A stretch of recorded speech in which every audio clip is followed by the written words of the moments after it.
தொண்டர்கள் விருப்பம் இந்த முறை திமுகவுடன் கூட்டணி வைக்க வேண்டும் என்பதுதான்.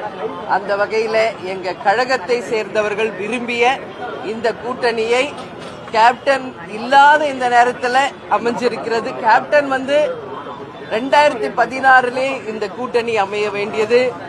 கலைஞர் ஐயா பழம் நழுவி பால்ல விழுப்போகுதுன்னு சொன்னாரு.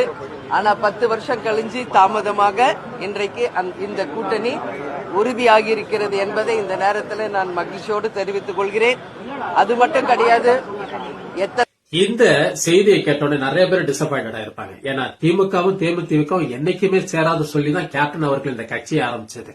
ஆனா இன்னைக்கு அவர் இல்லாத டைம்ல இந்த ஒரு விஷயம் நடக்கும்போது அவர் ஆன்மா சாந்தி அடையுமா என்னன்னு எனக்கு தெரியல. 2005 அவர் கட்சி ஆரம்பிச்சாரு. 2006 முதல் ஓட்டு அவருக்கு நான் போட்டேன். முதல் ஓட்டு என்னோட ஓட்டு அவருக்கு தான் நான் போட்டேன். ஏன்னா கேப்டனோட அவரோட செயல்பாடு மட்டும் இல்ல, அவர் ஒரு எவ்வளவு பெரிய நல்ல மனுஷன் சொல்லி எல்லாருக்குமே நல்லாவே தெரியும். அப்படிப்பட்ட ஒரு கட்சி கொண்டு போன ஒரு கேப்டனோட கட்சியை கொண்டு போய் எங்க அடமானம் வச்சிருக்கிறீங்க?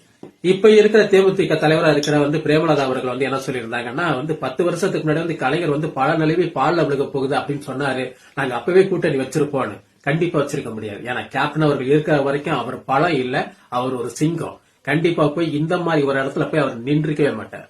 இன்னைக்கு பிரேமலதா அவர்கள் ஸ்டாலின் அவர்கள் அண்ணான்னு சொல்ல எது வேணாலும் சொல்லலாம். ஆனா நம்ம விஜயகாந்த் ஐயா இருக்கும்போது அவர் எதுக்காக அந்த திமுக அவ்வளவு எதிர்த்தார் உங்களுக்கு தெரியுமா?